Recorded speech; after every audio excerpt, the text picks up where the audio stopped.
DAZN.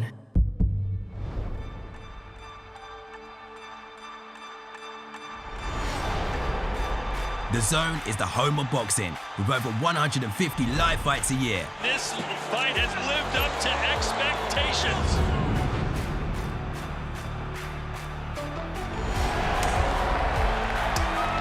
Good. Finds the cup.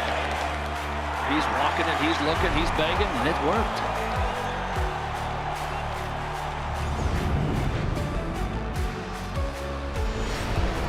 Ladies and gentlemen, let's get ready to rumble! How do you like it? How do you like it?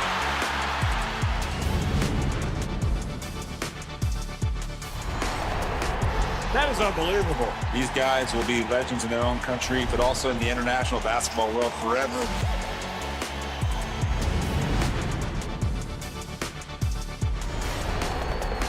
Are you not entertained? I'm not supposed to be cheering, but this is X Series. I can do whatever I want.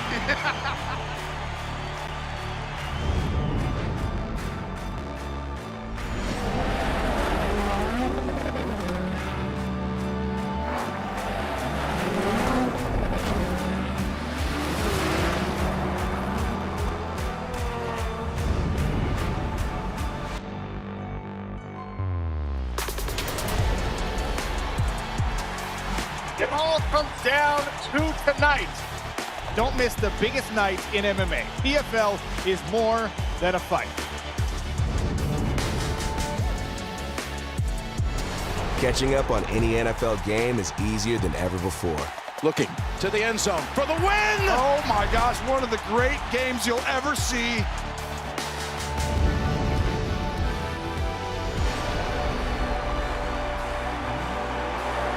It's their time. A night to remember.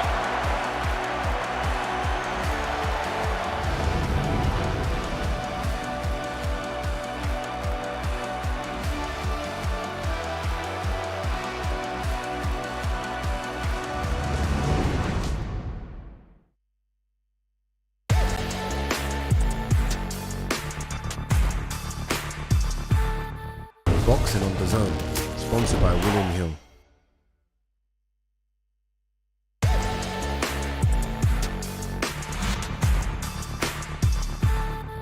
Make a game of it here.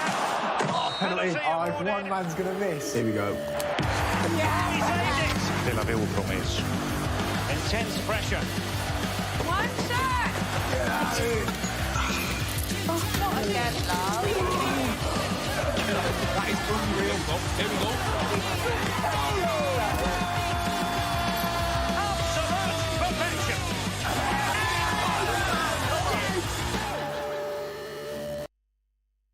Peggy 16.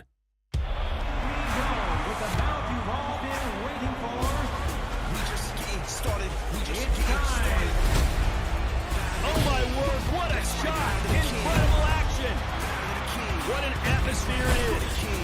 Refusing to lose, refusing to give up, been floored by the headshot!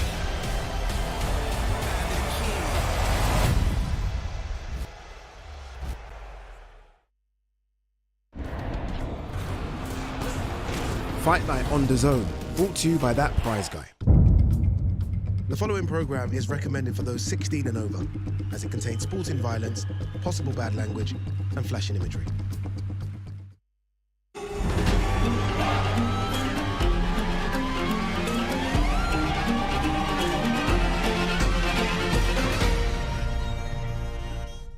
This is the moment the world has been waiting for. The judges are ready, the fighters are ready, the boxing world is ready. The fight starts now! Let's go. How do you like it? On the show! So aggressive, so focused. It all comes down to this!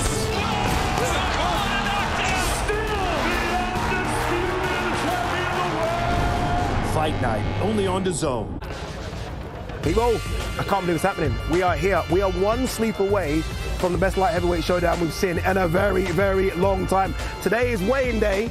security behind us as well, the big boys, just in case it kicks off. All right, spin it around. They're going to hit these scales. Fingers crossed they all make weight to make it official. What a week it's been, by the way. Let's remind ourselves of Fight Week.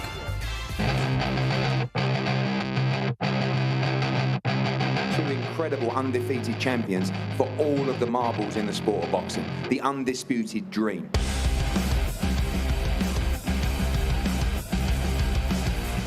I don't believe she's as confident as she's trying to portray that she is. I'm always this confident because I know what I'm capable of, and this week is absolutely no different. You said you're a Sheffield Beterbiev. That's the stupidest thing I've ever heard. I hope you make it home nice and safe after this, but I'm going to brook you up in that ring. I look incredible in this outfit. In fact, I might just wear this for the rest of the trip. He'll need that sword what Chris has got next to stop me coming at him on Saturday night.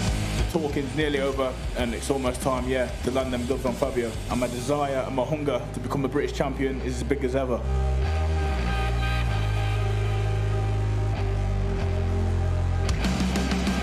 You talk a lot. That's my job. Yeah, you should try it.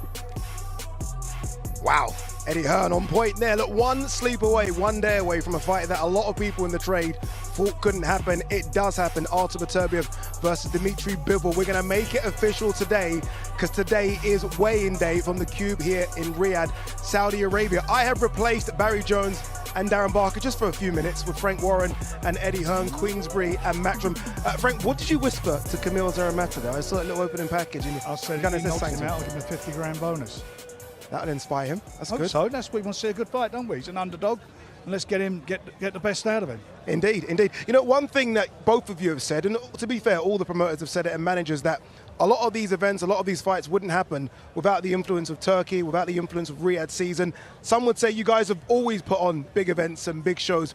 What's different now, though? I mean, where do we start? I mean, we've both got massive egos. We don't really want to say that people put on bigger shows than us, but that's why we're here. Because sometimes, and there's always levels.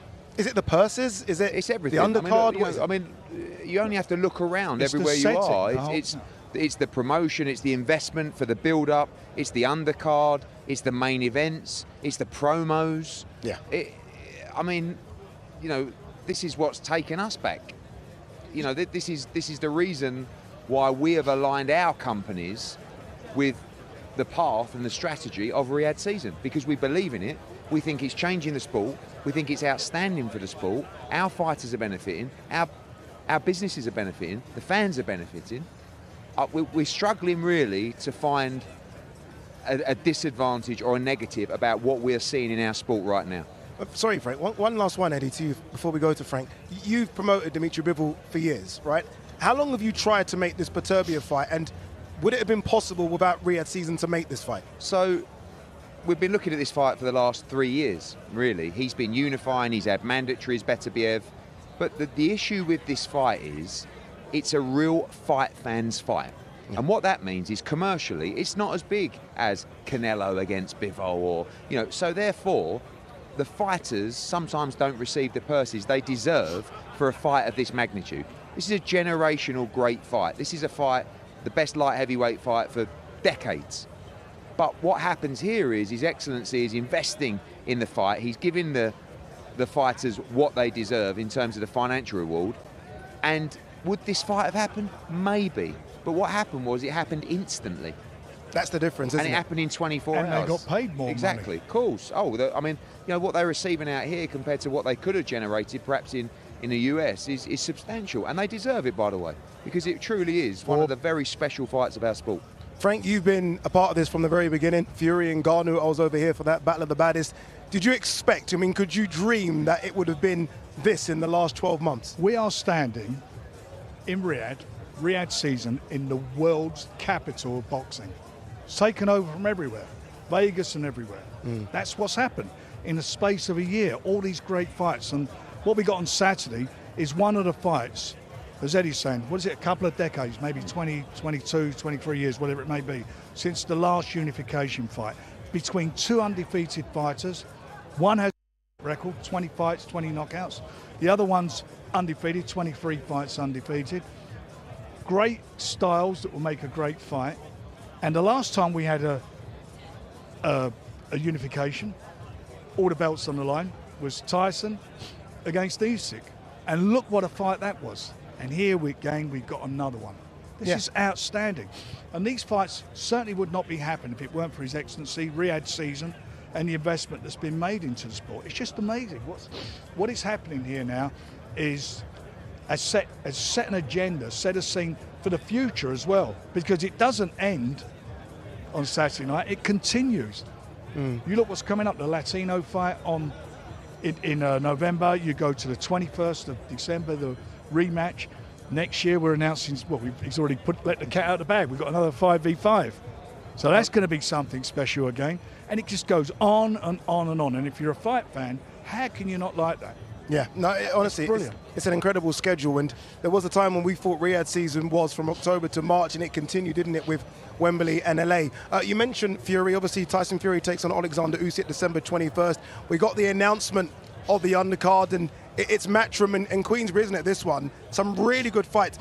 And one, Eddie, that a lot of people maybe won't talk about, and they should, is Boychuk versus Madrimov. Boychuk, I thought, was incredible against Virgil Ortiz. And Israel Madrimov nearly surprised everyone against Terence Crawford. Yeah, that is an absolute war. I mean, obviously a big night for Ukraine again with Alexander Usyk and Bohachik. You know, for me, I thought he beat Virgil Ortiz that night. Could have gone either way. Madrimov, I thought he nicked it against Crawford. But to jump straight back into that fight for both of them is what Riyadh season's all about. It's another 50-50 fight, a massive fight for their career. I'll let Frank talk about Moses. Johnny Fisher, you know, great platform for him, going to bring hundreds of fans. Of course, there'll be thousands of British fans travelling for the show as well. For me, when I look at it, I can't stop thinking about and talking about Dennis McCann against Peter McGrail, because we made that fight in about, you know, between Matchroom and Queensbury in about 10 minutes. Then we had to speak to the fighters, and it took less than 24 hours. Like, that is such a great fight. British and European super bantamweight championship between two of the best young fighters in the country. I can't wait for that. Both of them really want it as well. I was going on both of their socials, and they're both eager for this. It's a brilliant fight. And, you know, Frank's got Moses on in a You got Johnny on, two heavyweights that could eventually even Isaac meet. Lowe, Lee McGregor, great little fight. I mean, it's a fantastic card. There's 8 Brits on the card. It's not bad, 8 British fighters on that card. And, you know, and I echo everything Eddie says about the Dennis's fight against McGrail. That is a cracker of a fight, 2 belts on the line. It was ordered by the EBU and the Border Control. So we got it done, and the fans are going to be in for a treat with that. Moses, he's stepping up. Yep. You know, Dempsey's only lost 1 fight. Philip Hrgovic, yeah. Hrgovic, who we see Hrgovic in action against Daniel Dubois. So you know how dangerous he is early in the fight. You know, and he was undefeated going in that fight, which was the interim title. And the fight with Dempsey, I believe, was an eliminator for the world title. Yeah. Final eliminator for the world title. So it's a big step up for a teenager, a 19-year-old guy. And we're going to gauge from him where he's at this stage of his career in fighting Dempsey. It's a cracking card. Very quickly, before we get to matters at hand on the weekend, you're both here, Dubois, AJ. Has there been any conversations between you two over a cup of coffee about a potential rematch, anything at all? Yeah, I mean, as with all of these fights, the man in the middle is His Excellency. So it's not really always Frank and I talking about making the fight. It's His Excellency talking to Frank and talking to me. And of course, we're talking as well, and we're keeping everybody in the loop. So, you know, there's a period of time within AJ's contract that he's got to make a decision. It's not up yet, but he's thinking hard, he's resting the body, he's having to think about what he's going to do. It's still quite fresh. You know, it's only, 3 weeks ago, and he's still devastated by the defeat, and Daniel's had a great time in Brazil as the new champion, and well-deserved. So we'll see, I think is the right answer. You know, it's a big decision for Anthony. You've got the Fury-Usyk fight coming up. There is options for him, but I don't think there's a right or wrong decision, honestly. We'll have to just see what happens over the next couple of weeks. Either way, British fight fans, world fight fans are in for a treat. All right, let's get back to matters at hand here. We had the press conference yesterday, Artur Beterbiev versus Dmitry Bivol. I've never seen Beterbiev angry until Eddie got him angry. What they say, you want to make fight with Eddie? No? Yeah, he called you arrogant. Why you do that? He called you really arrogant. It really can be, but I can do something, you know? Why you... Don't worry about me. You have to get through him first. But why you talk like this? When he's finished with you, it'll be easier for me. Why? We no need finish with him. I finish with him tomorrow. Really? With you, Saturday? Today, maybe. Just today. the weigh-in tomorrow? Maybe today. What do you want? Maybe. I don't think it would be a tough fight. You need a real I think challenge. you're not good condition now. I mean, terrible. Yeah? But I think you need to switch on for this guy. Okay. You talk a lot, I know. That's my job. Yeah. You should try it. Okay, we'll see in Saturday, this Saturday. Eddie. You know, I've interviewed him a few times, and look, he's quite difficult. He doesn't say much. It was almost as though that was your plan, to try and get something out of him. It's a show. Yeah. The things I do for views. You know, I nearly got myself Put your life on exactly, the line. just for DAZN and His Excellency. Listen, they love it. You see His Excellency sitting there having a little giggle. Yeah. This is what you want, isn't it? I mean, you don't have to like what I say or do, but by the way, we got more out of Beterbiev in that 30 seconds than his last 6 fights. And he's very funny. He's got a great sense of humour. You want to see that more. We did it with Crawford as well. So sometimes our job is just to poke the bear a little bit and get talking points. And also, if I can rattle him a little bit, I mean, I've had a few people saying, "God, poor Dmitry. What have you done there?" But, you know, Dmitry said to me, "I've not seen him like that before. He was a little bit rattled, wasn't he?" So, listen, it's all fun and games till the bell goes. And then we can just sit back and say, over to you. I was just disappointed, I might say, that I turned around while this was all going off and I looked at Fraser Clark for a little bit of help and he went to me, "You're on your own, son." I didn't have much backup. No one wanted to back you up there. Frank, I was going to grab. No, you wasn't. Frank, you were trying to stir it a little bit as well. What do you make of it, Frank? On the outside looking in, what do you make of that main event? Oh, it's a brilliant fight. I mean, you know, it's a great fight. As a spectator, as you know, watching that, it's a connoisseur's fight that's crossed over now. Everybody's talking about it because these two guys they're the two of the best in their division, but they're two of the best fighters in the world. Yeah. And it will be exciting. For them, the excitement, where they come from, where they originate from. Who wants to be the boss? Yeah, you're right. You've got all those ingredients of it. This is boxing at its best, at its extreme best. And HE's done a great job in making this happen. You know, it should have happened a few months ago, but unfortunately, Beterbiev got injured. But he's got it over the line. And what a night of boxing it's going to be. Indeed. Part of that night of boxing is the first ever female world title fight on Riyadh season. Sky Nicholson defends her WBC featherweight title. She takes on Raven Chapman. Here is a bit more about the Australian world champion. Yeah, I feel honoured. I feel like it's such an empowering position to be in, just to know that you're inspiring so many women. I honestly, I wake up some days and I just can't believe, this is my life. And I've always said, knowing that I could be that person for someone, just kind of like Katie Taylor was for me, means more to me than world titles, than any achievements and accolades. I met a couple of Saudi girls in the boxing gym over the last couple of days, and just their face when they saw me, and I just couldn't believe it. For me, they couldn't believe it obviously, but I couldn't believe it. When I was 12 years old starting out boxing, there was no women's boxing in the Olympics, so while I always thought, wow, I would love to be an Olympian, it was just something that could never happen. So then when that happened, it was tick. I never thought I would turn professional, let alone go on and win world titles and be a face of women's boxing and be someone that young girls look up to. So I think younger Sky would be very, very proud of me. Very, very confident Sky Nicholson, and very, very good as well. This is another Matchroom versus Queensbury battle here. Matchroom, choose your charge. Sooner or later. Surely. Surely. This is. She does go into the fight as a favourite, because of, I think, her experience, and she's champion. But it's another 50-50 fight, really. I mean, Raven's very good. She's very strong. It's a brilliant clash of styles. I think the perception is, you've got to walk down Sky. You can bully her in the ring, and then they try and do that, and she wins every round. But Raven has got ability. She's got amateur pedigree, and she really wants this. This means a lot. This is such a massive opportunity for them, because I was saying that everybody's benefited from Riyadh season, apart from probably the women's side of the game. And now that begins on Saturday night. It's a big responsibility for those two, and hopefully it'll open the doors to other big female fights on Riyadh season cards. Frank, what do you make of the growth of the sport on the female side? Obviously, look, Eddie kicked it off with Katie Taylor, who's done incredible stuff, right? Good luck to her against Amanda Serrano. What do you make of the growth of it in the last 10 years or so? Oh, it's been massive. I mean, we were a bit slow getting into it, but Nicola Adams, son of us, she was a two-time gold medalist and won a world title. On the broadcast on Saturday, Nicola Adams as well? Yeah, so it's brilliant. She's here. But this fight is something special for a lot of reasons. One, because it's the first ever women's world championship fight to take place in Saudi. And, you know, we went to the gyms yesterday, see the girls training with the guys, the amateur girls training there. So it's inspired people. And that shows what's happened in just a year out of here because of boxing. Yeah. And it's fabulous from that perspective. This is a great fight. You know, Raven's obviously with us. She's a real competitor, and we didn't sign her because she was a woman. We signed her because she's a good boxer. Yeah. And she is a good boxer. The last fight, they put the punch stats up, and they were saying how many punches have been thrown during the fight, and compared with men, how many it was. And I had to remind them they were 2-minute rounds as well.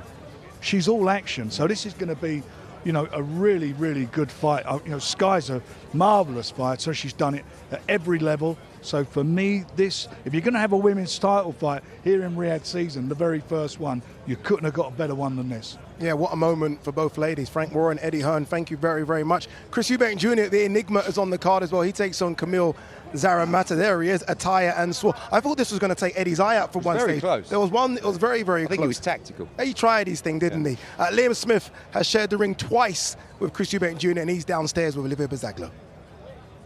Thank you very much, Addy. Yeah, it's been an incredible fight week, hasn't it? And it all culminates tonight, and then, of course, with fight night tomorrow night, which we're all very much looking forward to. I mean, I say it's never simple with Chris Eubank Jr., but as you say, Addy, I am with someone that knows him probably better than most. I mean, just first of all, Liam, thank you so much for joining us. You beat him once, you've lost to him once. I mean, just overall in general, what do you make of Chris Eubank Jr.? Is he good for this sport? You know, he's got...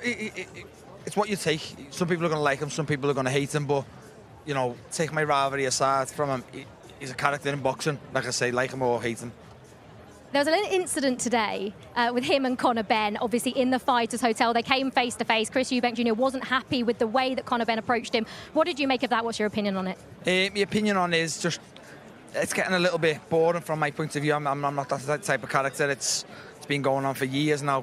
They're not going to have a roll round on the hotel floor, so just fight next, or let the Eubank and Benn saga go for a little bit until you just want to fight, because, you know, people are getting bored of it now. It's like WWE arguing face-offs and when they're not even fighting each other. But I do also agree with Chris in a bit. It was a better time for Conor to do it. Chris is literally just made weight or making weight, and he's got to fight tomorrow, and Conor's sticking on him, but they've got a personal battle, and it's a little bit more than boxing now, so each to their own. And just quickly, before we let you go, Liam, when are we going to see you back in the ring? That is what everyone wants to know. Fingers crossed. You know, I had a bit of bad luck. I got an illness before the last Riyadh season card, so fingers crossed I can get on another one. If not, you know, I was praying to get on the December show, but it wasn't to be. So fingers crossed I get out just after Christmas. Liam, thank you so much. It's been a real pleasure talking to you. Yeah, we hope whenever you're back in the ring, we are very much looking forward to it. So hope you enjoy tonight. Enjoy Saturday night. Ade, back to you. Yeah, very disappointed we didn't get to see Liam Smith versus Josh Kelly, but it looks in good spirits, so hopefully we get to see him in the ring very soon. We'll see that man in the ring on Saturday. Chris Eubank Jr. takes on Kamil Zaramata. One man I wanted him to take on is a man in studio with us now. Hamza Sheeraz is here alongside my team of Barry Jones, Darren Bark. Hello, gents. Part-timers. Part-timers, both of you. Hey, Hamza, good to see you here, brother. Likewise. Looking good, looking good. Thank you. I see a couple of call-outs, people calling you out finally. Yeah, for real, man. For real. Listen, I've got myself in a good position as well, so I can't complain. Indeed. What have you made of Chris this week? You've been watching him up close and personal. What have you made of him? I think he's a very eccentric character. Very eccentric. You've got to remember, he's been out the limelight for a year, so he's trying to come back in it with a bang. Kind of understand what he's doing, but now he's got to back it up with a good performance tomorrow night. Very quickly, I remember speaking to you a few months ago, and I asked you the question, if you were offered a world title fight or Chris Eubank Jr., and you said Chris Eubank Jr., I'm asking you again the same question. What's the answer? I think now it's kind of changed a little bit. Because, I'll tell you why. Because the price has changed. And the possibility, like, being mandated and whatnot, it's within touching distance now. And like I said, from being a kid, you dream of winning world titles and whatnot. And yeah, man, so I think I'd have to change my mind now. Hamza, his opponent, choice of opponent for this show, what's your thoughts on it? Slightly disappointed? Or if he didn't open his mouth and talk about fighting the likes of Canelo, fighting the likes of Conor Benn, and these big names, it would have made sense, a good comeback fight for him. But when you when you say you're in the sport to earn money, these ain't money fights. It makes no sense. It is not money fights. So yeah, I don't agree with the opponent he's come back to. Listen, it's not like he's got age and time on his side. He's towards the end of his career now. So if I was him, I'd be taking the big fight straight away and right away. Do you think, because you mentioned he's at the end of his career, do you still think he has that explosiveness that he had earlier on to get the stoppages and to impress like he once did? I don't know, to be honest with you. I suppose we'll find out tomorrow night. I'm hoping he's still got it. Because if I do get in the ring with him, it'll make all the ingredients for a more exciting fight, and more the public will be interested, rather than saying, oh, he's over the hill now and he's been there, done it. So yeah, let's see what happens. The last time we saw you, Hamza, was in the ring, Wembley Stadium, right? Every fight on that card was tough to call, right? Apart from yours, you made it look easy work against a very good fighter in Tyler Denny. When you look back at that performance, what do you take from it? I don't take much, because I went and done exactly what I set out to do. And I'm no disrespect to Tyler Denny, a great fighter, but to do what I want to do in this sport, I had to dispatch him exactly like that and get rid of him. I gave myself 4 rounds to do it, so 2 was like, it was all right. I'll give myself an A. It must be great as well, having to deal with these occasions. You know, that you're ticking boxes every time you fight now, and that's holding you in good stead, right? Yeah, no, for sure. And I don't think now I could possibly be any more ready for a world title fight. So the way I've gone about things and my team's gone about things, and my promoter Frank Roy, and I think he's done very well. I'm going to talk like you're not here now, and I would say the reason why you've improved massively is you understand your range and your distance, and now you've slowed yourself down so you don't rush your work. Has taken you from being a prospect to a genuine world title contender, and I think you fighting for a world title puts you in a really good position. I think you win a world title then if you get the opportunity. Yeah, no, God willing. Very quickly on Alam Kanali, obviously he's called you out, right? I mean, you wanted that fight as well. I know for a fact that your team have put an offer to him. Is that the one you want next? Him or Adames, because I've been mandated for both. Him or Adames, whatever fight makes sense, whatever fight Frank Roy makes happen and my team makes happen, we'll go for that. Any preference? No, not really. Either or, because God willing, I get the win, I know I'll be fighting the other one anyway right away. So either or, I'm happy. Love it, Hamza. Great to see you out here. Thanks as always, my man, for coming through. All right, Todd Grisham is downstairs. He's with Teddy Atlas. Teddy Atlas trained Alexander Vozdik, who put on a fantastic performance against Beterbiev a few years ago. Let's hear from both. Indeed, Ade, it was 5 years ago that Teddy Atlas was in the corner for Voznik as he faced Beterbiev. That fight was going pretty well for you until the 10th round. What was the game plan that night, and what would you suggest that Bivol does?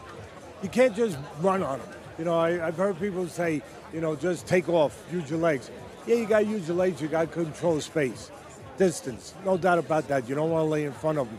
But you have to punch at the right distance, because if you don't do something to hold him off, to keep him busy, and hopefully to hurt him a little bit, he's just going to walk through. A lot of people think, all right, I'll just move all night, I'll pick my spots. He'll walk right in.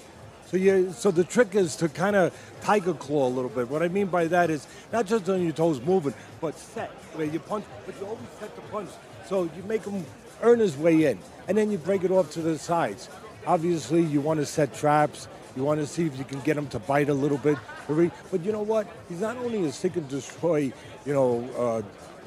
guy that at the end of the day, he blows you up, but he's technically sound. He comes behind the jab. He's covered up well. He controls, he understands range well. He very rarely is off balance where you get him to reach too much. And he does his own little subtle things where he gives you a little feint. He'll take a walk around the block a little bit, like the old timers would say when he can't find the key for the front door. He'll step a little bit out of range, then back in range. He'll do though. He's more than, just a time bomb. He's a lot more than that. But at the end of the day, the most important thing is that his pressure, his constant, even if he loses the early rounds, in his mind he's winning them. He's putting money in the bank because he's starting to wear you down. It takes time. You boil a pot of water. It takes time. But then you come back and the water's gone. But it does take minutes to do that. It takes rounds to kind of evaporate the guy. And that's what he does. And that's the right word. He evaporates guys with his pressure, his constant pressure. So at the end of the day, the most important thing, it's not the jab, it's not the footwork, it's not the traps, it's not the combinations, it's not the angles, it's this. You have to be able to try to match him in the mental toughness area, the mental durability area, where you don't get evaporated. That's the most important part. Well, I know you're coming off knee surgery. We were just talking about it. You said it's coming along, but slower than you would like. Beterbiev approaching 40, just coming off knee surgery. How much of a factor do you think that's going to play? You know, Father Time is undefeated, right? You never know when he's going to show up. You know, he's a surprise guest. You know, I hate those surprise guests. You know, all of a sudden, I don't know, here I am. You don't know if he's going to show up all of a sudden Saturday night. But there's another part to that, being close to 40, and that he's been in a lot of tough battles, or a lot of battles where he's gotten cut. He's got scar tissue. The skin gets a little more brittle when you get older. The scar tissue can break. That's an X factor for me. Yeah. The possibility that cuts could play into this. Definitely could play. And especially the kind of punches, you know, the combinations, the crisp punches that Bivol throws. It's your foundation.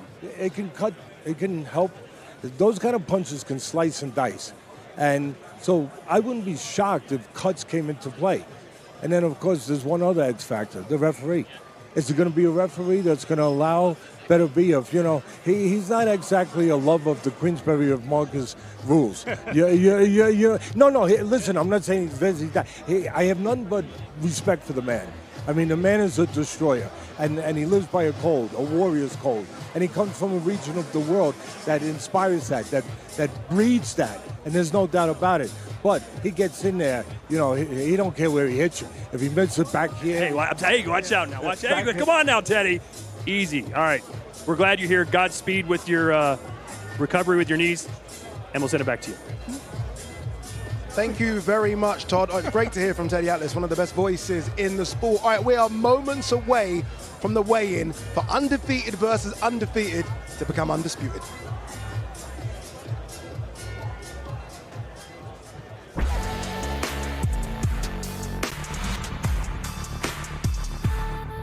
For the first time in over a decade, a major boxing video game has hit the scene on Xbox and PS5. It is undisputed, and for the first time, the fighters competing in this weekend's Riyadh season card are getting their hands on it. Let's see how they do.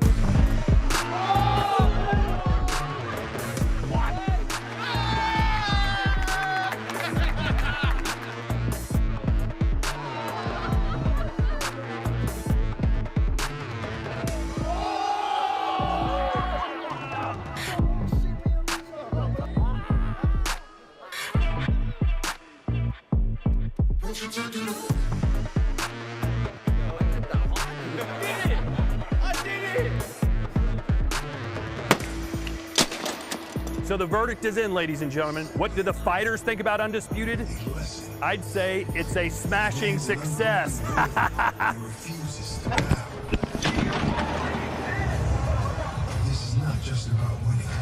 I would have been a very happy man to take that TV home. I'd have been very happy. Guys, I asked you the question on Tuesday, on Wednesday, on Thursday. It's Friday. The fighters are going to hit the scales very, very soon. Are you both still Team Bivol? I'm sticking with my guns. Yeah. Yeah? Still always. Haven't changed your mind after you saw Beterbiev doing that little media workout? I mean, it was a little worrying. Yep. I'm not going to lie. And he's got one hell of a chance. But yeah, I'm just going with Bivol. All right, let's do this. Let's make this official. The fighters are ready. All the people that need to be on the stage are on the stage. Let's throw it to your MC, Mr. Thomas Schreiber. Ladies and gentlemen, welcome to the official weigh-in for the Four Crown Showdown. A great night of World Championship Boxing tomorrow at the Kingdom Arena in Riyadh, Kingdom of Saudi Arabia. We would first like to thank the Kingdom of Saudi Arabia and the custodian of the two holy mosques, King Salman bin Abdulaziz Al Saud, His Royal Highness the Crown Prince Mohammed bin Salman, and His Excellency Chairman of the General Entertainment Authority GIA, Turkey Al-Sheikh.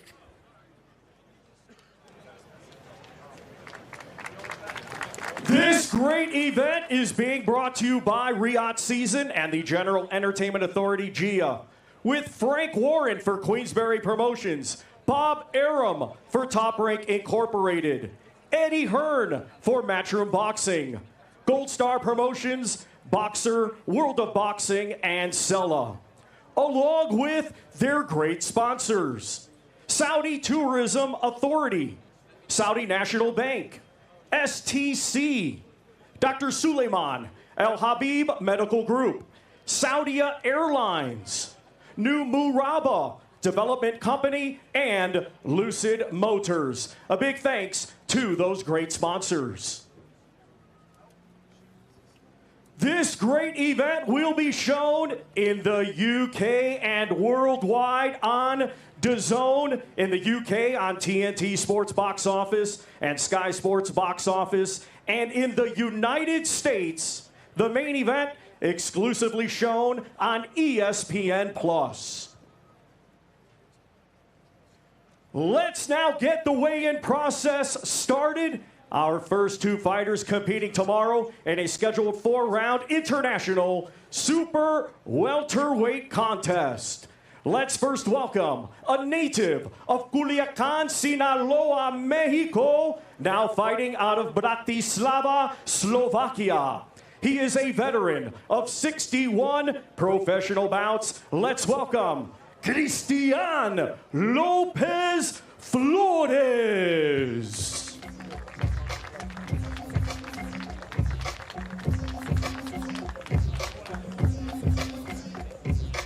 And now let's welcome a native of Switzerland, now fighting out of Downey, California, USA.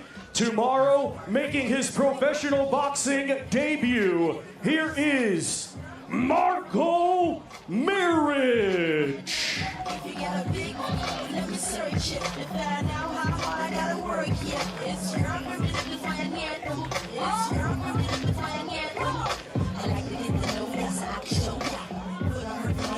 First to the scale, we will welcome Cristian Lopez Flores.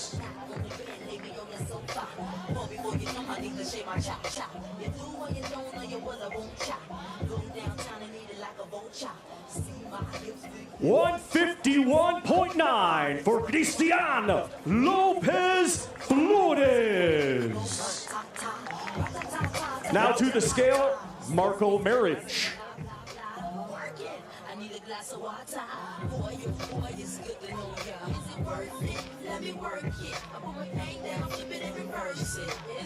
$152.6 for Marco Maric.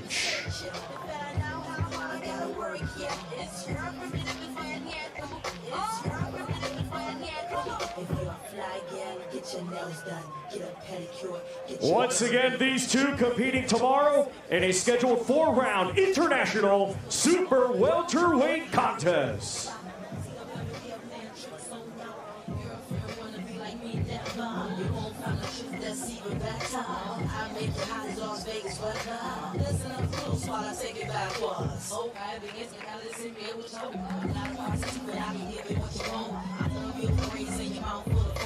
Finally, we get to see these two guys, by the way, because all week we haven't seen them. We've heard they're here, we've heard they're on the card, but we didn't even know what they look like. Finally, we see them. Yeah, we do. Flores, we know a little bit about him. Ziad Al-Mayouf beat him on the AJ Ngannou card. So yeah, it's good for them to get their little bit of taste of this.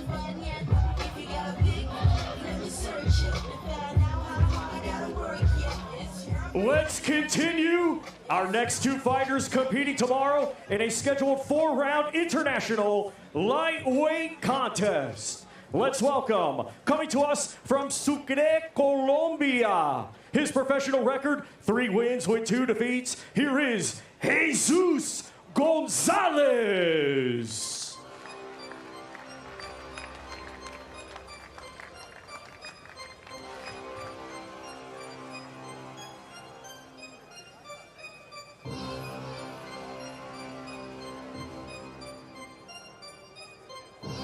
And before we welcome our next fighter, we would like to recognize joining us here today, His Excellency, Turki Al-Sheikh.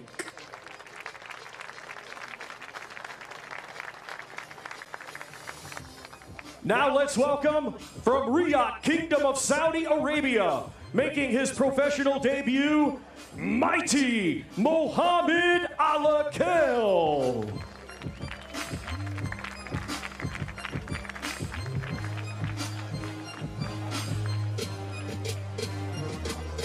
First to the scale, we welcome Jesus Gonzalez.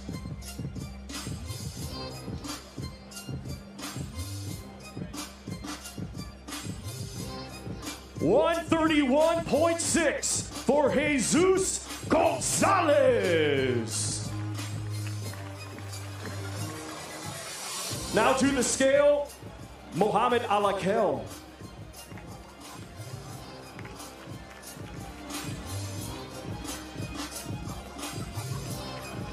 131.6 for mighty Mohamed Alakel.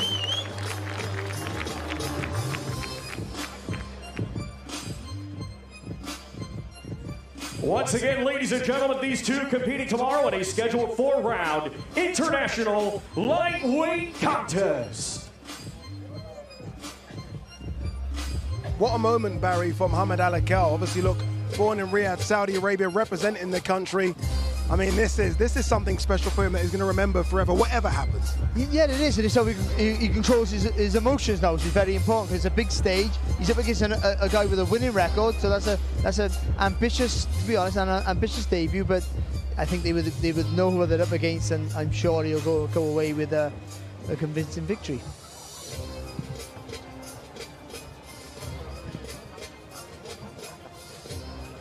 I believe we are going to hear from Mohamed Alakel. Yeah, I can see he's with Olivier Bazagla. We are going to hear from him. Doesn't say much, very, very shy. But again, look, what a moment for him. Let's hear from Mohamed Alakel with Olivier Bazagla. Mohamed, we've got to the weigh-in. I mean, what have you made of just this whole week and being here? Yeah, I mean, it's a really good experience, you know, especially for the future. All the hard work is done now under than 24 hours to go, itching to get in there and get the work done. Have you found today making weight the hardest day out of them? No, it was pretty simple. It was easy. And how much would this mean, of course, fighting out of your home country? You were born in Riyadh. What would it mean to get the win on your professional debut? It means a lot to represent my country and, you know, honored. Good luck tomorrow night. Very much. There you go. Mohamed Alakel takes on Jesus Gonzalez. Incredible story. Trained by Joe Gallagher. And I think you said this as well, Darren. Joe wouldn't train him if he didn't see anything in him. Yeah, and there's a big opportunity for the young man to be the flag bearer for Saudi Arabian boxing. Our next two fighters competing tomorrow in a scheduled 10-round contest. It will be for the IBF International Light Heavyweight Championship. Let's first welcome the challenger, coming to us from Sheffield, England. He brings a professional record consisting of 23 wins, 6 defeats, with 10 wins coming by way of knockout. Here is the former Commonwealth champion, Liam Cannonball Cameron.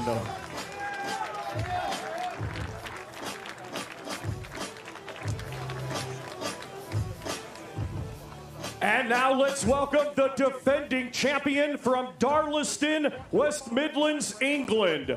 Undefeated with 8 wins, 5 of his 8 wins coming by way of knockout. Also a 2020 Olympic silver medalist. Here is the reigning and defending IBF International Light Heavyweight Champion, Ben the Surgeon Whitaker.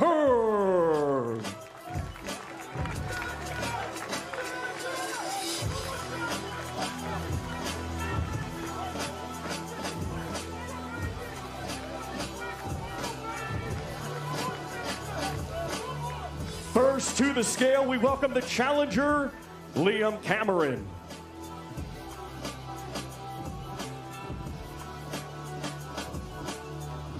$174.6 for the challenger, Liam Cannonball Cameron.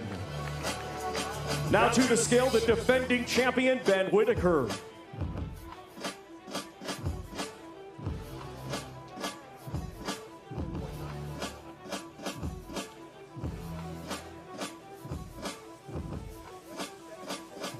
$174.9 for Ben the Surgeon Whitaker.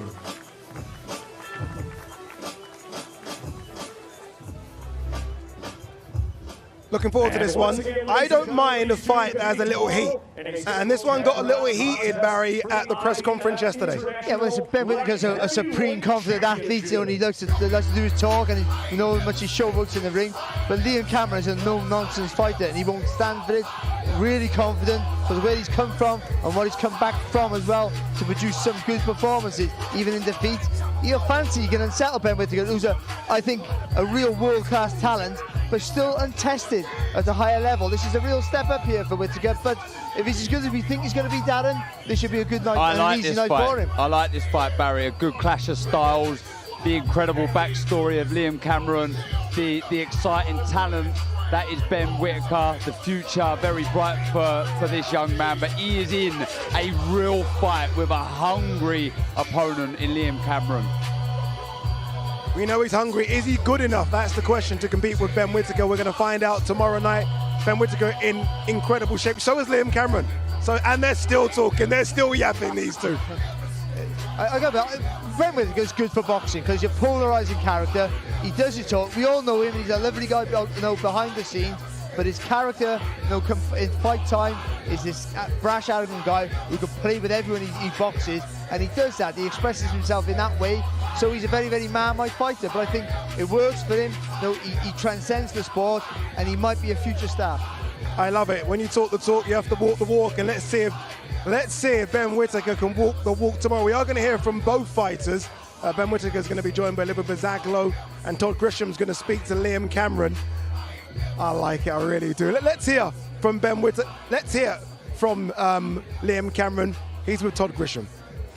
I am here with the self-proclaimed Beterbiev of Sheffield. What were you and Ben saying up there to each other? He was just saying he can hear me heartbeat, but he was shitting it then.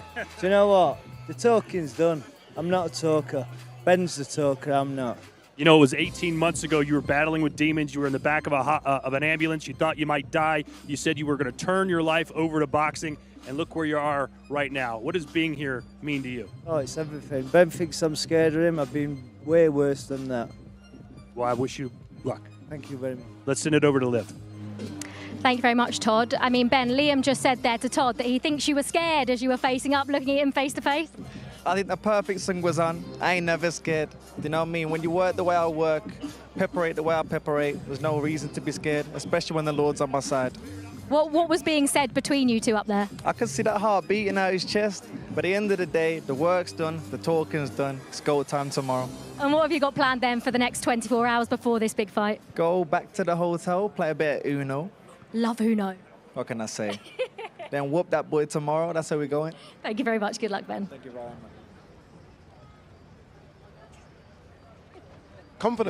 Confident. I mean, if he could bottle that confidence up and sell it, he'll make a lot of money just from the confidence.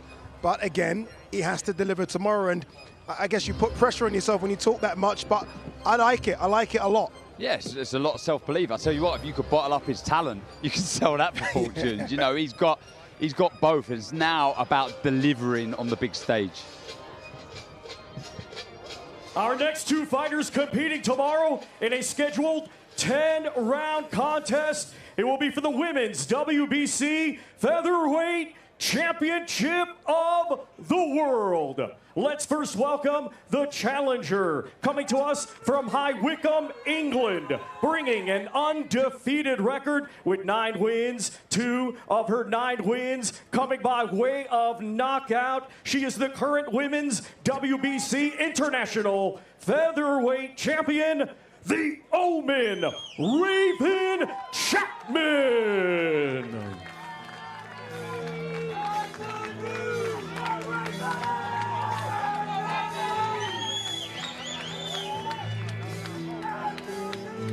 And now let's welcome the defending world champion from Queensland, Australia, a 2020 Olympian, now undefeated as a professional with 11 wins, 1 win coming by way of knockout. Here is the reigning and defending Women's WBC Featherweight Champion of the World, future undisputed Sky Nicholson.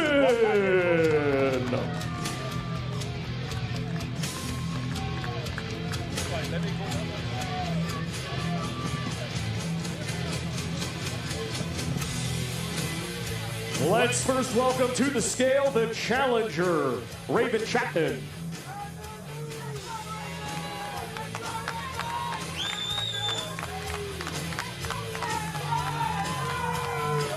$125.9 for the challenger, the Omen, Raven Chapman. Now to the scale, the defending world champion, Sky Nicholson.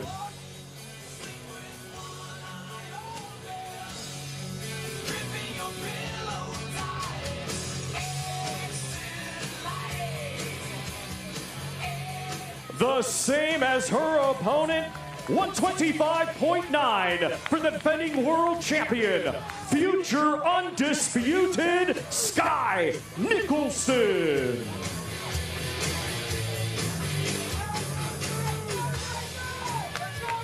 Once again, ladies and gentlemen, these two competing tomorrow. 125.9, 125.9. I think this is going to be a really good fight. I think a lot of people coming in maybe think Sky is a level above. I think Raven Chapman's going to make her work for every minute of this fight. Absolutely. I mean, on paper, certainly her toughest test.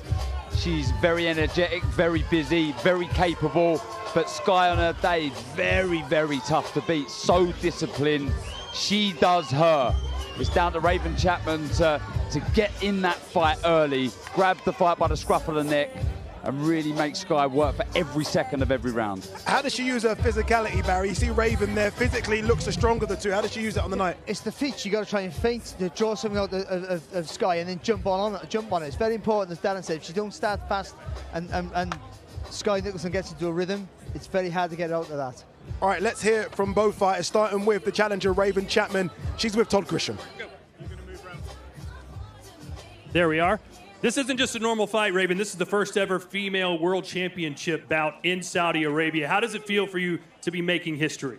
Yeah, it feels amazing. It feels like such an honor to be able to be here, make some history. It's not often you get to do that these days, so I'm trying to make sure I go down in the history books and become world champion tomorrow night. You've predicted a knockout. We know you have the power to do it, but it's hard to lay a glove on her. You've seen her fights in the past. How do you intend to get inside and to punch her in the face as hard as you think you can? I'll show you exactly how I do that tomorrow. Look forward to it. Thank you very much. All right, over to Olivia. Sky, it got a little bit tense, especially at the press conference yesterday. Do you like it when that happens? It's definitely new territory for me. I want to thank His Excellency, Turki Al-Sheikh, for this opportunity. To be here. I know we have a very empowering position on Saturday night. Tomorrow night, it's finally here. Can't wait. You still got a huge smile on your face. What makes you so confident that you are going to beat her? I trust my preparation. I know what I'm capable of, and now it's just time to do the job. I can't wait for tomorrow night. Good luck tomorrow, Sky. Thank you.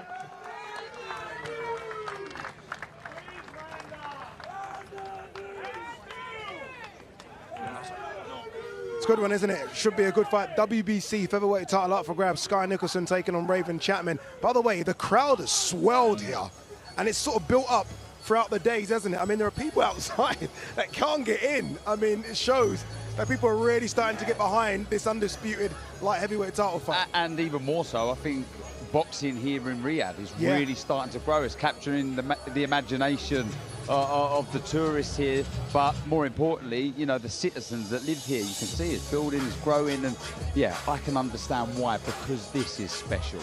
But that's important, isn't it? Look, football's always going to be number one, right? I mean, when you've got stars like Ronaldo and Neymar over here, it's going to be hard to compete with them. But it's important that the locals understand what's going on. Yeah, and that's why these weeks are important, because if you just say there's a fight on Saturday, it's really good, come and see it, they won't understand it. So doing something every day, especially with what we have, the set that they put up, so it attracts people. They don't know what it is to start off. They come, have a look, and they see a little bit of stuff. You know, this is good, this is interesting. And if they come every day, they become invested, and then they want to come on Saturday night. So I think getting the thirst for the sport and understanding what it's all about, these weeks are massively important. And the most important thing is the product is delivering. Every time there's a show here, the fights are epic. So the fans who are coming, they might be newcomers to boxing, and they're like, wow, this is incredible, give me more, I want more of this. Probably can hear it behind me there. Bivol, he's got a lot of fans here as well. You look at the jerseys, I can see Fraser Clark hats as well. They have brought their teams and fans over, which is very, very important.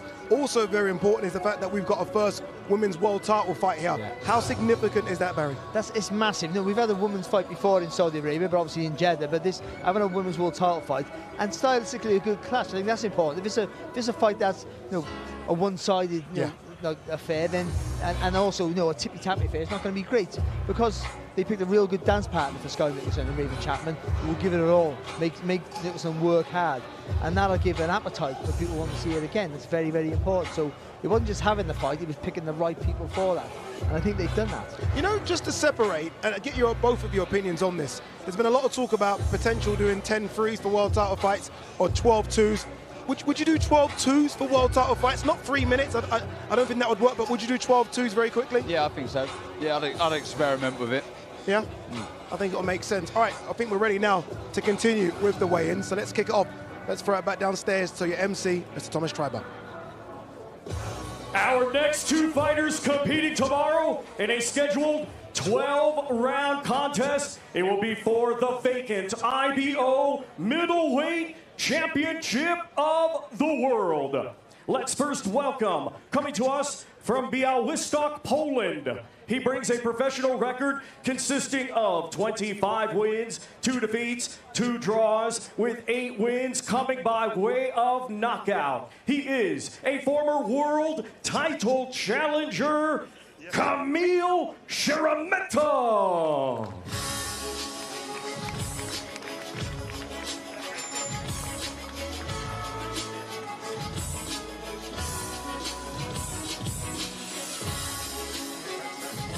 And now let's welcome from Brighton, England.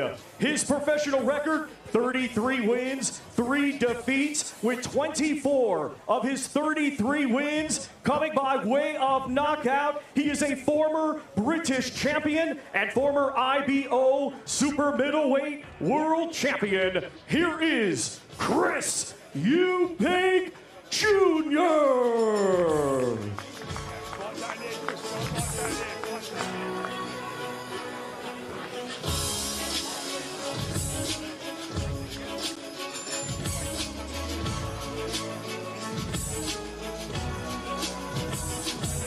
We now welcome to the scale first, Kamil Szeremeta.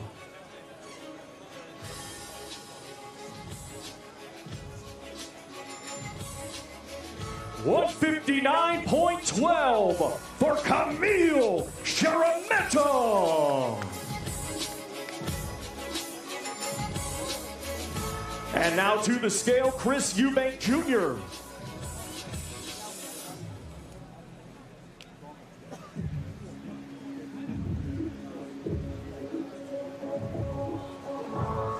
The same as his opponent, 159.12 for Chris Eubank Jr.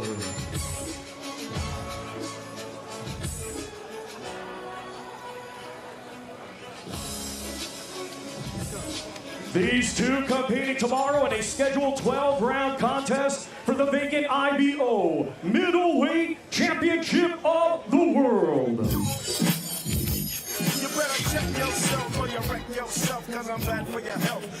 Both of them 159.12. I don't know if you guys heard when Frank was in the studio with Eddie Hearn and myself, and I said, Frank, you whispered something in Kamil Szeremeta's ears yesterday, and he said, yeah, I offered him a bonus of 50 grand to knock out Chris Eubank Jr.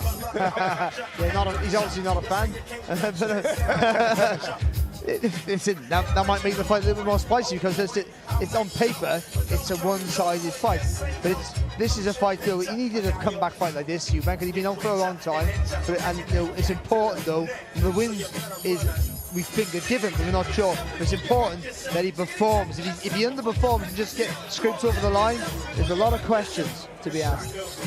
Chris Eubank Jr. looks incredible on the scales there. He always does look in great shape. I mean, this is why he's able to take his body down a little bit to fight Conor Benn. That fight could happen. Went up a little bit to fight George Groves.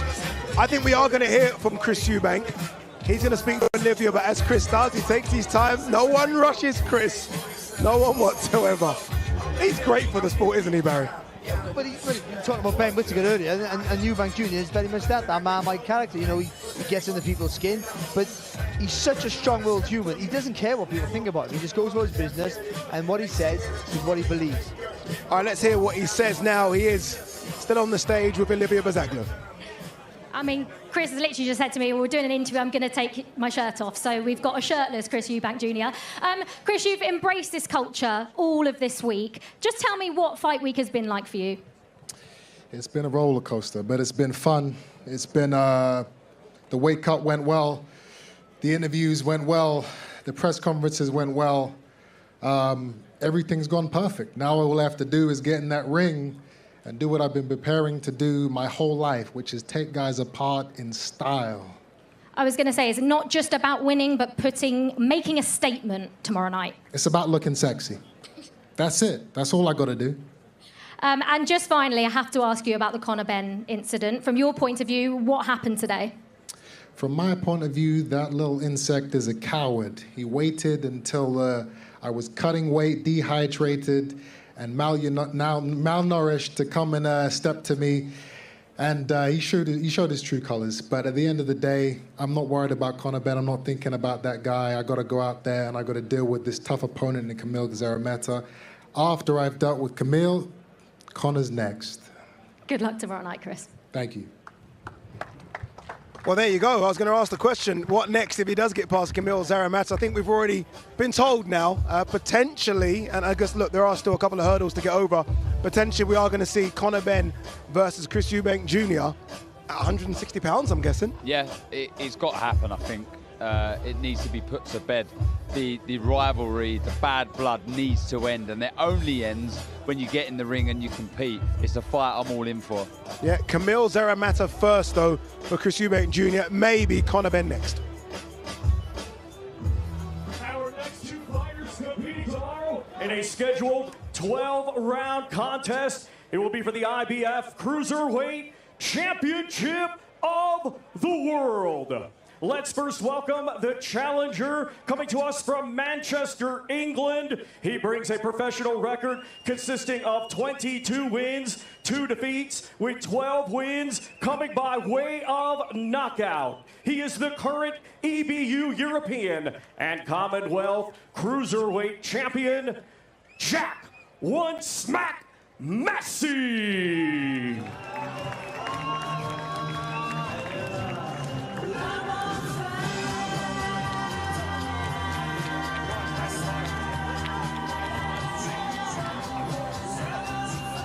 And now let's welcome the defending world champion from Gold Coast, Australia, a 2012 Olympian, now undefeated as a professional with 25 wins, 19 of his 25 wins coming by way of knockout. He is the current Ring Magazine champion, and tomorrow night, the reigning and defending IBF Cruiserweight Champion of the World, Jai Opetaia.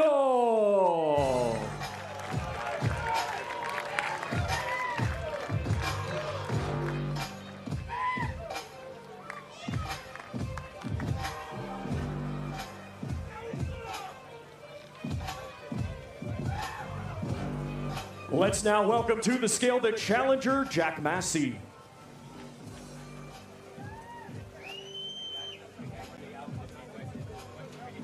$199.12 for the challenger, Jack One Smack Massey. Now to the scale, the defending world champion, Jai Opetaia.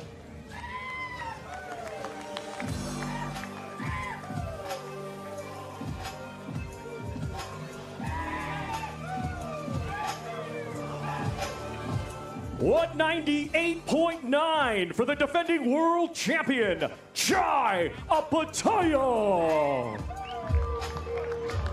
You know, when this fight was first announced, 2 months ago, I think a lot of people are like, it's not Chris Billam-Smith. A lot of people weren't that interested in it. All of a sudden, everyone is glued to the TV tomorrow because of this one.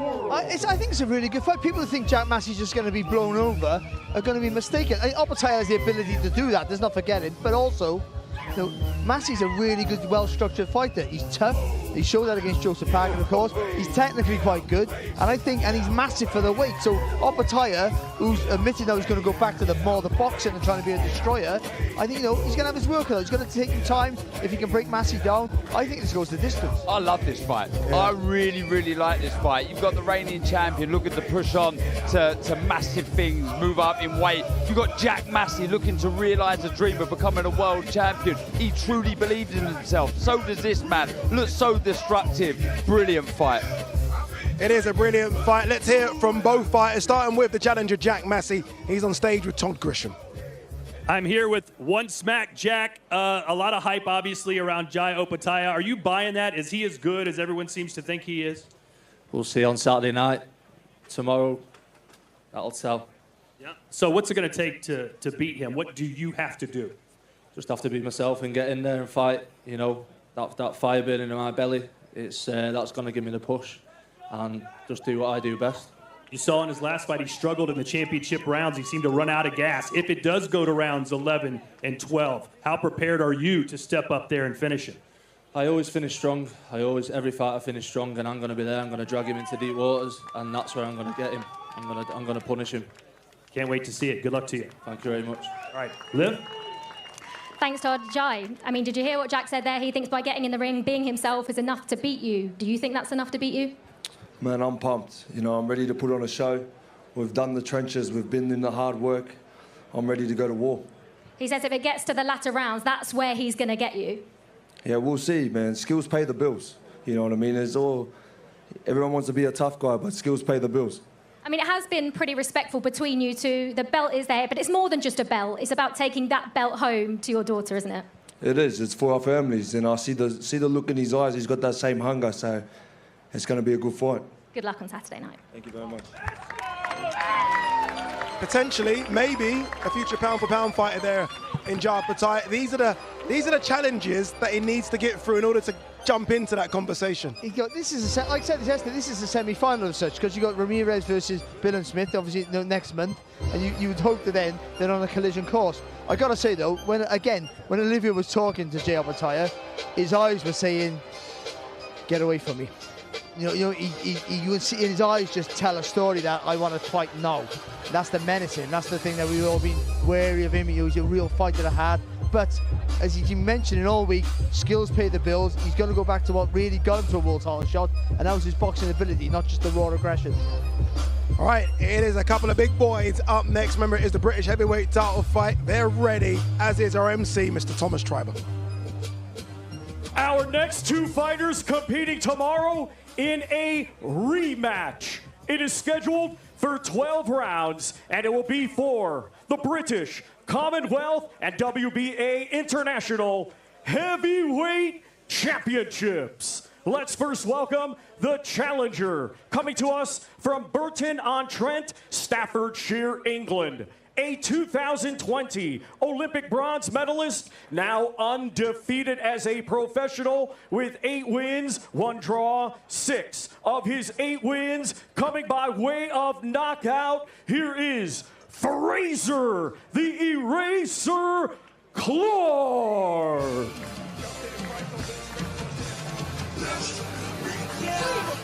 All I do is win, win, win, no matter what. Got money on my mind, I can never get enough. And every time I step up in the building, everybody hands go up.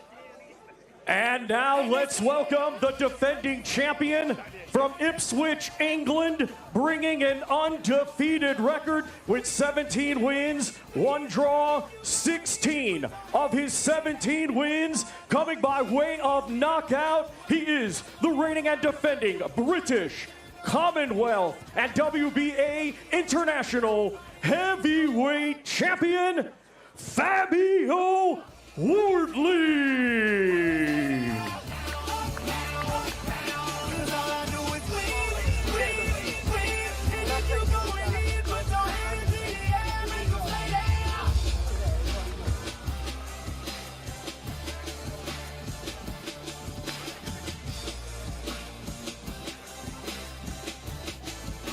First, we welcome to the scale the challenger, Fraser Clark.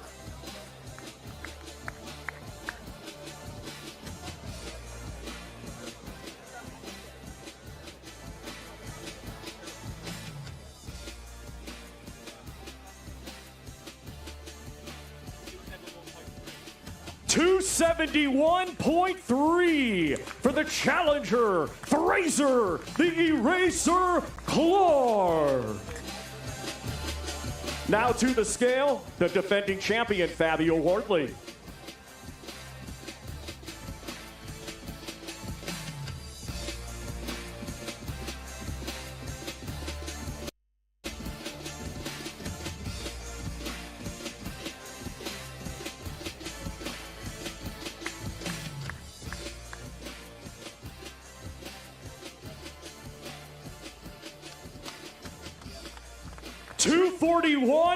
.6 for the defending champion, Fabio Wardley.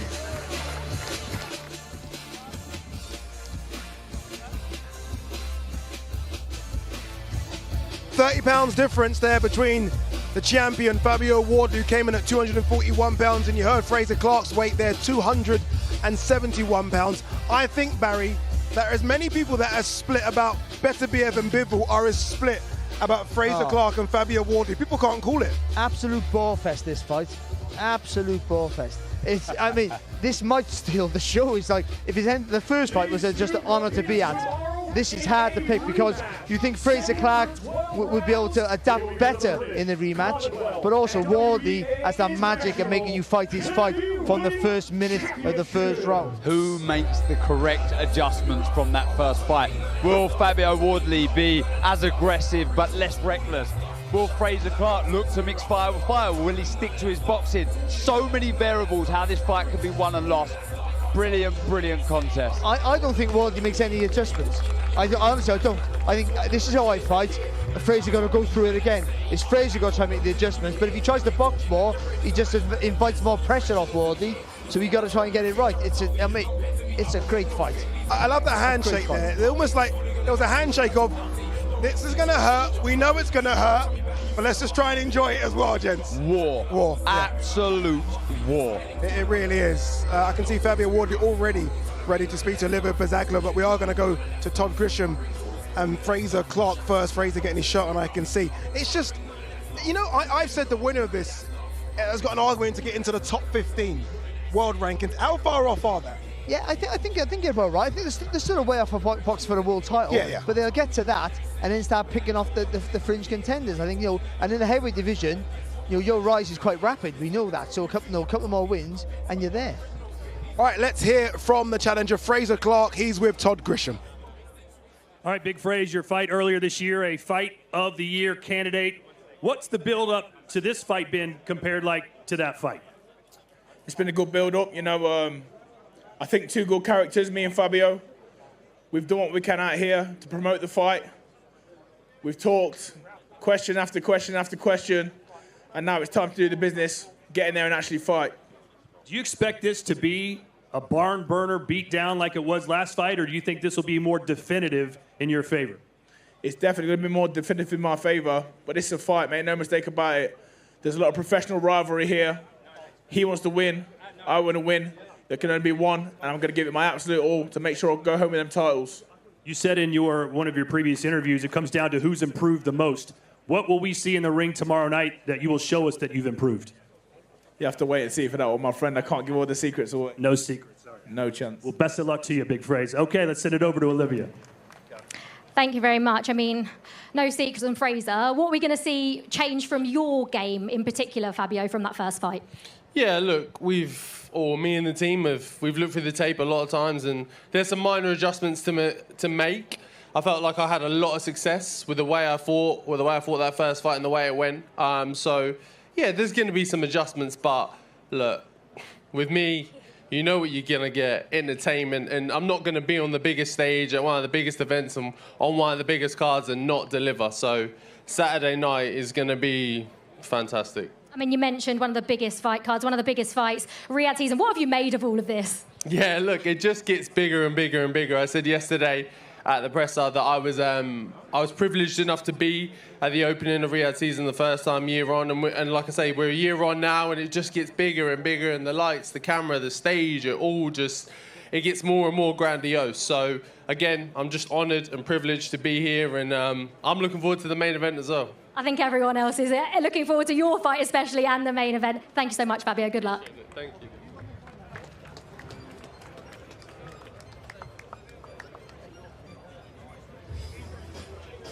There you go, the big boys. The two very, very big boys as well. That's it, your undercard fighters have now weighed in. It's all about the main event, boys. Coming up, Artur Beterbiev versus Dmitry Bivol. We are very, very close now to another Riyadh season classic.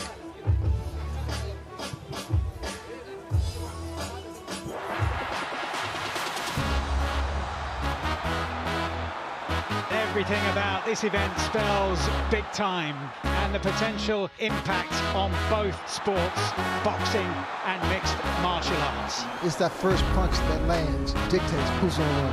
Who is the baddest man on the planet? Unbelievable scenes. Greatest fight card, I would say, in the history of the sport. This has been a light bulb moment. 10 boxers from the top 15. That's extraordinary. Atmosphere building here in the Kingdom Arena. This one should be a thriller here in Saudi Arabia. Carlos Alcaraz. The city at a standstill. At a sold-out Kingdom Arena, the fans hold their breath for a glimpse of their heroes. In this competition, no one have the golden ball. The next competition, we will double it for 1 million.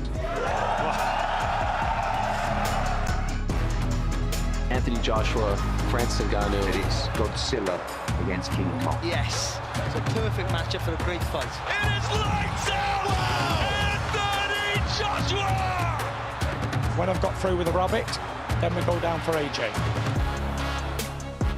Here we are, back in the Kingdom, Riyadh, Saudi Arabia for the big one. It is the undisputed heavyweight title fight. Once you win the Olympic gold, that's one gold that you've won. Now it's time for the undisputed. It's just another step. What Usyk has done there is incredible. He will go down as one of the greatest of all times.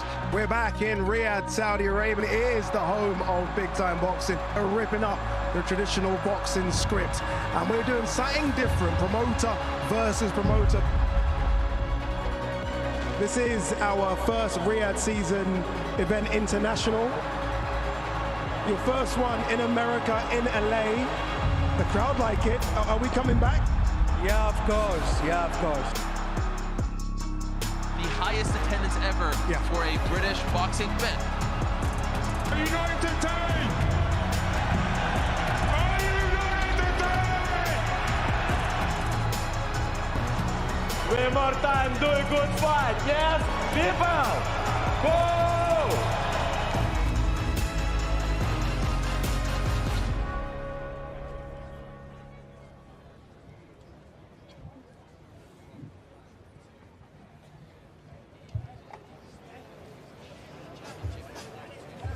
You know, when I think of some of the moments that we've had on Riyadh season the last 12 months, I mean, it's been incredible. You think of that Fury-Usyk fight, which was just sensational. Going to LA for Crawford versus Madrimov, Daniel Dubois versus Anthony Joshua. And it's been so many. I mean, the first one that we did, Fury and Ngannou, I mean, that was insane as well. And we've got another big one, haven't we? This Saturday, live on DAZN, two of the best light heavyweights of this generation are going to duke it out. Before they do that, they hit the scales. Let's throw it to your legendary MC, Mr. Michael Buffer. Well, ladies and gentlemen, good evening and welcome to the Kingdom Arena, Riyadh, Saudi Arabia. As tomorrow night, Riyadh Season and the General Entertainment Authority proudly presents an evening of world-class professional boxing for your entertainment, culminating in an evening of history as undefeated champion faces undefeated champion for the undisputed light heavyweight championship of the world. Promoted by Frank Warren for Queensberry Promotions, Bob Arum's Top Rank Boxing, Eddie Hearn for Matchroom Boxing, along with Gold Star Promotions, World of Boxing and Sella, sponsored by the Saudi Tourism Authority, Saudi National Bank, STC, Dr. Suleiman Al Habib Medical Group, Saudi Airlines, New Murabba Development Company, and Lucid Motors, And special thanks to the Kingdom of Saudi Arabia and the custodian to the two holy mosque King Salman bin Abdulaziz Al Saud, His Royal Highness Prince Mohammed bin Salman, and His Excellency Chairman of the General Entertainment Authority, His Excellency Yorki Al-Sheikh. And now, ladies and gentlemen, this is the weigh-in for the main event. 12 rounds of boxing scheduled as undefeated faces undefeated for the undisputed light heavyweight championship of the world. Coming first to the stage, bringing a perfect record of 20 fights, 20 victories, 20 wins by knockout. He is the reigning and defending unified WBC, WBO, IBF, undefeated light heavyweight world champion, Artur Beterbiev.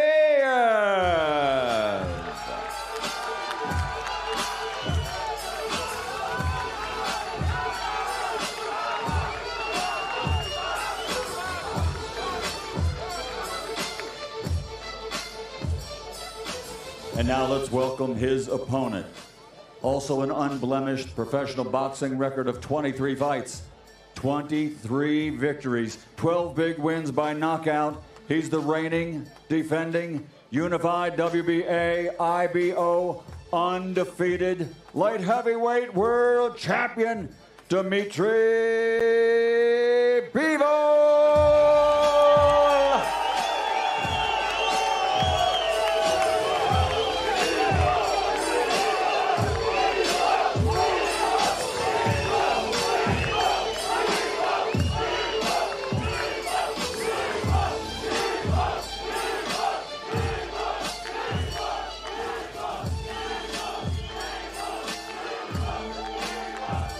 First onto the scales will be Dmitry Bivol,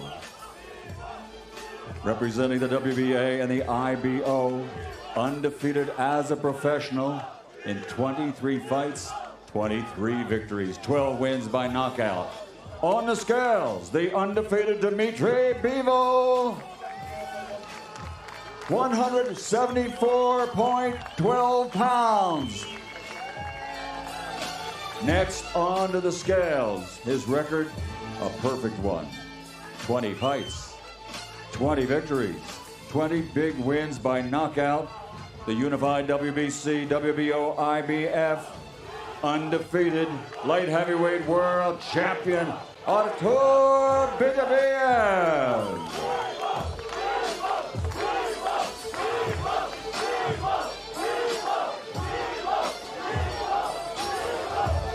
174.9 pounds for Beterbiev.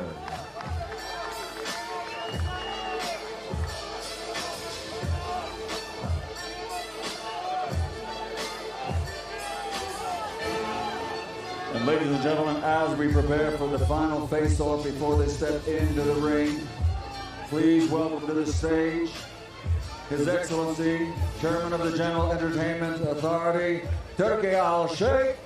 And here are the two fighters facing off for the final time.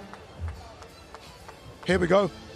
Here we go. This is it's been 25 years. I have to be honest with you, a couple of years ago I think this fight was done, couldn't be made. Right? I mean, it wasn't as big commercial as the other undisputed fights, and because of that I felt like it wasn't going to get made. With obviously the help of that man there, His Excellency Turki Al-Sheikh, alongside Riyadh Season, it has been made. And I can't thank him enough because I've been waiting for this one for years. I have goosebumps. Yeah. This is special. This is as good as it gets.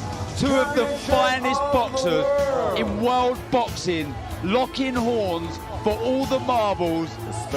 Do not blink. This is special. This is a boxing fan's treat. This is one of those Christmas presents you can only dream of that you never get as a kid. This is the fight that every boxing fan would pick as their number one fight. Boxing history. Wow. Ah, goosebumps. You know it's a big fight because we've seen loads of big fights, and you get that tingle, don't you, when they go face to face? Like, you just get that special feeling. By the way, I mean, look at the crowd here at the Cube, by the way. I mean, we're in such a good position where we can see the crowd, and the crowd's incredible. The way it's swelled. Looks like Bivol's got the crowd, though. He does, he Bivol's got does. the crowd. I'm intrigued to hear the atmosphere before that first bell, it's going to be electric. The roof's going to come off, and the fight will not disappoint. And this also, is a special occasion. Look how diverse the crowd is as well. People from everywhere. It's crazy. I mean, this like you just can't get a better fight than this. You just cannot. And how it plays out, you think who starts fastest, starts the best, gets the biggest chance. All right, let's hear from the unified light heavyweight champion, maybe the favourite for this one, Artur Beterbiev. He's with Olivia Bazaglo. Do you know what's funny, Addy? As you've come to me, Artur just looked at me and said, "We'll see." So that might be the answer to most of these questions. But Artur, how has fight week been for you? Good, like usually. What's your favourite part about these weeks? What can you? What's your favourite part about these weeks leading up to the fight? Favorite part is fighting. What can we expect from you and this fight on Saturday night?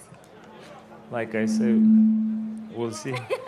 I was expecting that. And people probably want to know, you as a fighter, what do you do between now and tomorrow night? What are your plans for the next 24 hours?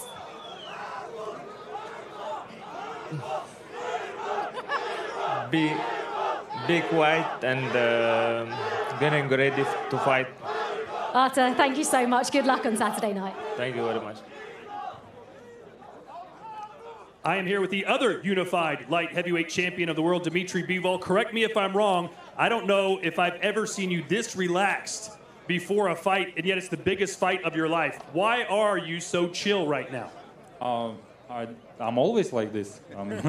I'm chill, but I'm focused also. You said your entire life you've been preparing for this moment. Now that it's here and you look back on your life and your career, what does this mean to you to have reached the apex? It means a lot, but at the same time, I'm just trying to forget about everything what I went through. I say thank you for everything, for everyone, and now I just focus on Saturday. And I just need to eat right, sleep, and be ready on October 12th. Can you sleep before a fight like this? Is it hard to go to bed? No. To be honest, I got used to it. You know, I'm in this field since I remember myself, since 6 years old. I'm fighting. I'm in this mood. I have to sleep.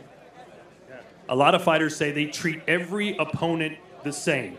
In preparation for Beterbiev, do you treat this fight camp and this opponent the same as you have every other fighter? Most of it, yeah. Most of it the same, because all my opponents I respect very well. I was preparing them for 100%, and for this fight also. I was trying to reach my limits for preparation. I was working hard. You've got a lot of fans here that have come all the way to Saudi Arabia to watch you fight. What's your message to them right now, the eve before your big fight? Yeah. Thank you, guys. It's my friends from all over the world, from Russia, from Kyrgyzstan, from Moldova, from everywhere. And thank you, guys, for supporting me. All right, best of luck to you. Eddie Hearn, if we could get a word in with you real quick. There's mega fights, there's big fights, but as far as 50-50 fights, I'm not sure we've had a fight like this in recent memory. What's your take on just the matchup between these two? I think you have no two experts with the same pick. You know, you've got a lot of travelling fans turning in now. Anyone here for Artur Beterbiev? Small. Anyone here for Dmitry Bivol? Okay. Anyone here for Eddie Hearn? No one. Listen, this is a generational great fight. The best fight in the light heavyweight division for decades. Two ice-cold competitors. And, you know, for me, this is an opportunity for Dmitry Bivol to achieve a lifelong dream. He already slayed the pound-for-pound king in Canelo Alvarez. This is a bigger fight. This is a bigger night. This is what he wants more than anything. Get ready tomorrow night for an incredible card, top to bottom. Riyadh season explodes October 12th. Right next door in the Kingdom Arena. Don't miss it. I believe that Dmitry Bivol will be the undisputed world champion tomorrow night. We shall see live on DAZN tomorrow night. Let's send it back upstairs to Ade. Wow, I have goosebumps, honestly, goosebumps, because, again, it's a fight that I've been waiting for years. It's a fight that takes place on Saturday live on DAZN. We've had so many big fights on DAZN in the last 12 months to few years. It's undoubtedly the home. It's undoubtedly, undisputedly the home of boxing. Hey, listen Listen up. Let's have it. We know you've always got your eye on the prize, the championship belt. And why wouldn't you? You're a finely tuned, well-oiled boxing watching machine, capable of consuming over 150 fights on DAZN every year. We've gone big, we've gone global. Churning through combinations, comebacks, and non-stop knockouts. Where are you? With big fights every week, you're the best in the world. So go on, get that belt, champ. DAZN, undisputed.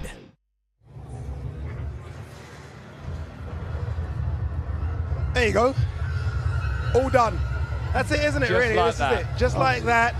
We have one more sleep left until we see those two guys and the rest of the card throw hands. Wow. You know it's a big fight when you're nervous and you're not even fighting. I don't feel nervous. It was a huge fight, the biggest fight we'll all probably ever do. But I haven't been this excited about a fight since Canelo Golovkin won. I think it's that sort of fight. Is this more of a 50-50 fight than Fury Usyk? Oh, I don't know. That was no, that was really a hard one to call as well. And as all undisputed fights should be. They all should be this difficult to call. Didn't you do a poll?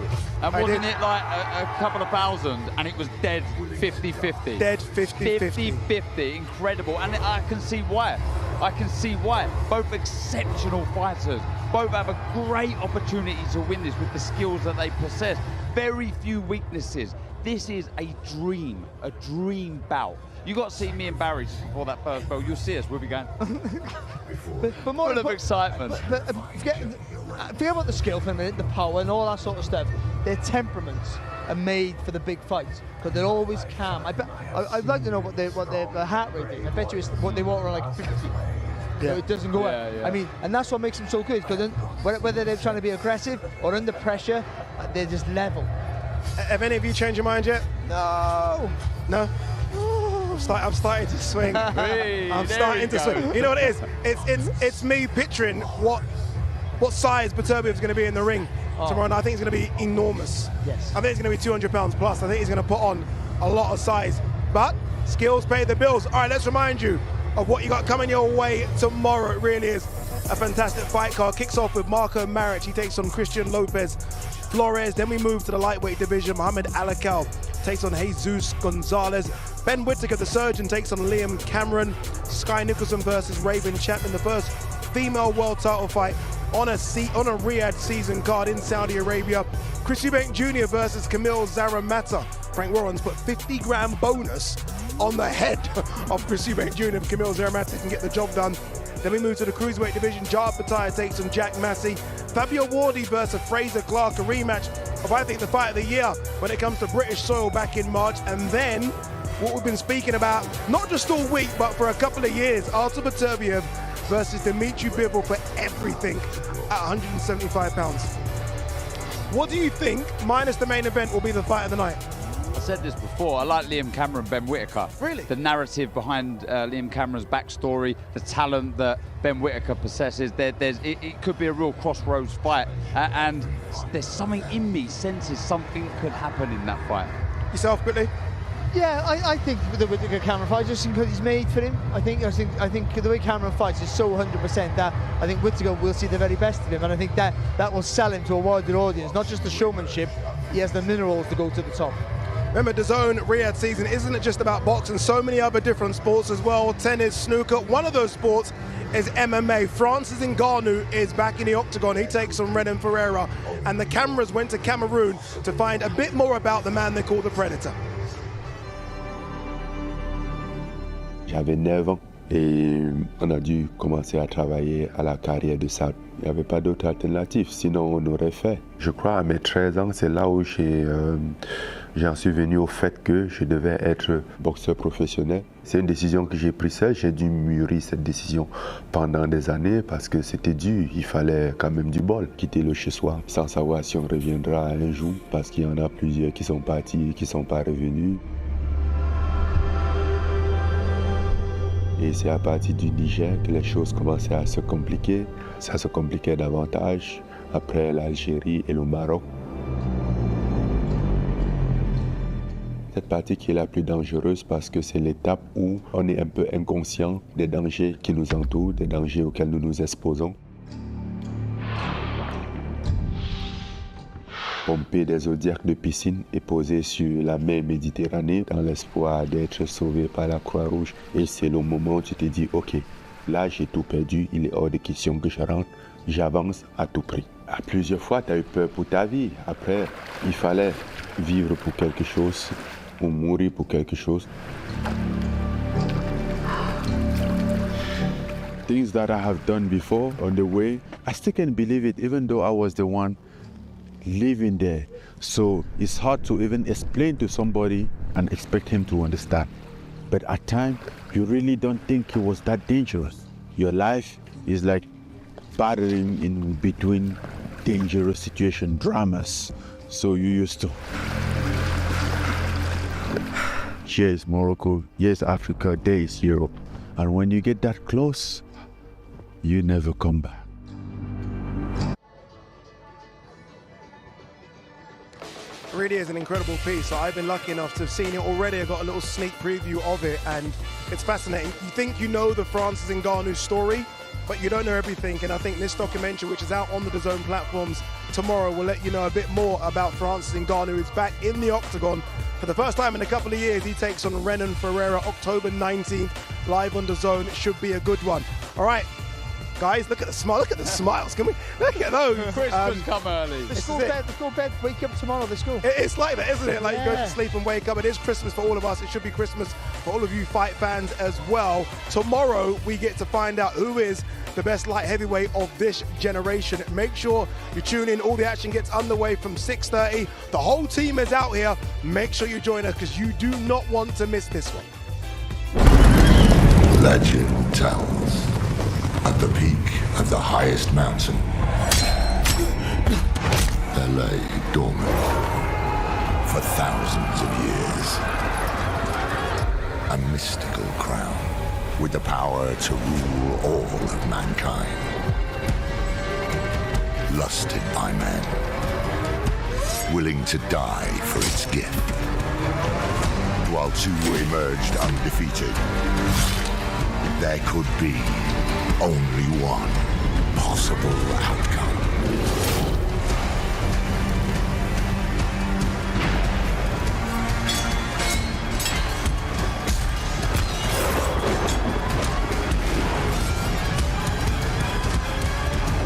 For one to wield the power to rule them all.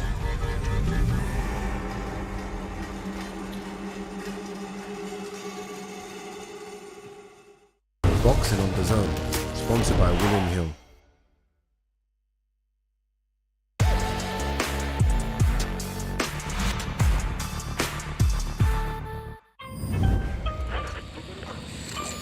First time buying crypto? It's like your first visit to a taco truck. You're thinking, are these guys legit? What's in that? Do I even like tacos? So you start with un poquito. A taster.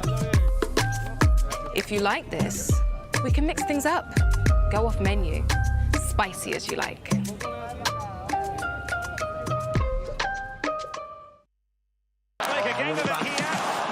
Penalty. Oh, if one man's going to miss. Here we go. Still avevo promesso. Intense pressure. One shot! Not again, love. That is unreal, Bob. Here we go.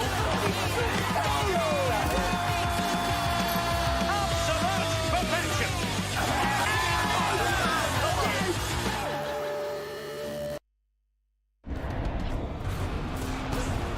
Fight Night on DAZN, brought to you by That Prize Guy.